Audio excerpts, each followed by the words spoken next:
Magandang araw mga kaibigan. Marami ngayon ang nagtatanong, nasaan ang Pangulong Marcos Jr.? Nasa mabuti ba siyang kalagayan? Kasi marami ang nagtaka, bakit bigla hindi siya pumunta sa mga naka-schedule nilang campaign rallies sa Mindanao? April 2, April 5, April 6. So, nasaan ang Pangulo? So, sa mga nababasa kong comments, yung bakit hindi natuloy ang campaign rallies ng alyansa sa Cotabato, Jensan, Kidapawan, marami ang nagtataka, baka sa kanyang kalusugan. Kasi nga, March 28 ba yun? Yung nagbisita ang Secretary of Defense ng United States, napansin ng isang batikang doktor, si Dr. Gary C. Paborito kong vlogger ito, kaparehas siya ni Doc Willie Ong. Galing niyang magpaliwanag tungkol sa kalusugan. Napansin ni Doc Gary C. na namamaga ang mukha ng Pangulo, discoloration of skin, hinihingal, magsalita, mga ganun siya, short of breath, teary eyes, then bad signs of health, sabi ni Doc Gary C. Nag-suggest siya na kailangan magpa-executive check-up siya. So, tapos may lumutang na balita na allegedly, di umano, bali-balita lang ito, unfounded na sinugod daw siya sa ospital. So, concern lang ang taong bayan sa kalusugan ng Pangulo. Kasi nga, he is the president. Kaya itong si Attorney Raul Lambano, may post siya 2 days ago ata na speaking about the health of the president. It's a serious public concern ang kalusugan ng Pangulo. Kumusta ng kalusugan? Pwede bang malaman ng taong bayan ang kanyang kalagayan para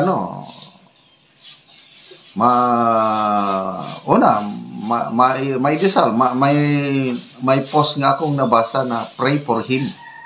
At nag-vlog ako kahapon na panawagan para idalangin ang kalusugan ng Pangulo. So, to me, kahit hindi ko nagustuhan yung ginawa nila kay PRRD, yung pagdala nila sa ICC, sa Netherlands, illegal arrest, pinagdarasal ko pa rin siya. Dahil kapwa ko siya tao. Ay importanteng malaman ng taong bayan sana ano na talaga ang kalagayan sa inyang kalusugan. I wish him well. Sana maging maayos kung ano man ang So, ito.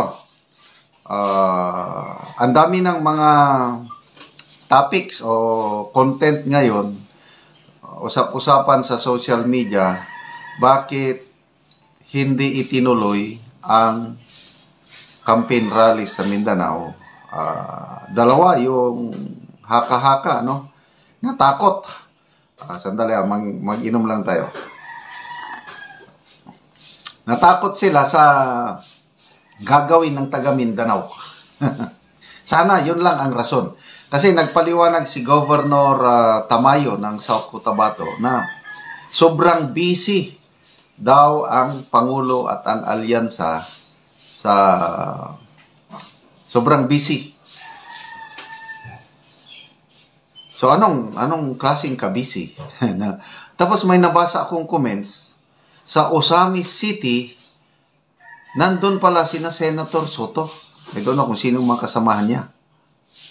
So ibig sabihin nung April 5, 6, ganon, nagkanya-kanyang lakad ang mga So nakaka-baffle, yung April 5, Jensan, teritoryo ni Pacquiao yan. Bakit? Dahil teritoryo ni Pacquiao, bakit hindi nila ituloy kung teritoryo ni Pacquiao? Kaya lang, marami akong nababasang comments na ang mga taga-Jensan ayaw na kay Pacquiao. So, tingnan natin kung ang tanong is, kailan nila i-schedule, mag-i-schedule pa ba sila ng Alyansa Campaign Rally sa Mindanao? O pahupain muna ang bugso ng damdamin? Kasi nakaka-alarma, nakakatuwa ba yung nangyari sa KCC Mall opening sa Cotabato? Ang daming taong pumunta doon dahil nabalitaan lang na pupunta doon si PBBM with his alyansa candidates. So, nagdagsaan din ang mga tao sa opening ng mall, hindi para mag-shopping, para lang sumigaw ng Duterte. At yung iba pa nga daw, naghanda ng kamatis at itlog para ibabato. So, hindi natuloy yung pagpunta sa Cotabato City noong April 2. So, nasundan ng Jensan, Kidapawan. So, ang abangan natin is, once and for all, babalik pa ba sila sa Mindanao na mag-rally? O hindi na hanggang eleksyon? Ang last na rally na monitor ko is April 4 sa Antipolo. So, nandun ang Pangulo. I think April 4 din yung Philippine Food Month.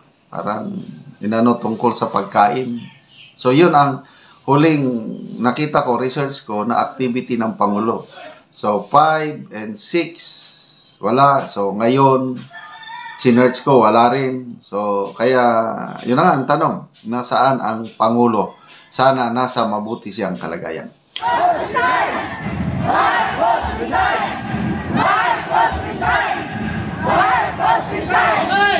Ano ba ulit? Ano yung sinasabi rito?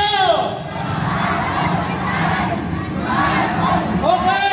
Ano yung sinasabi ng mga pulis?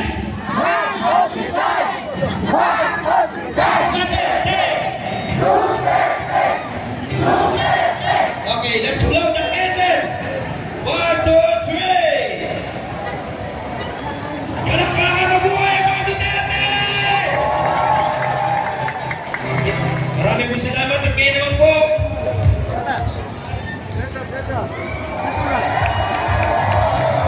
Bigyan po natin ang pagkakataon na mapagbigay ng mensahe ang maisog na pambansa.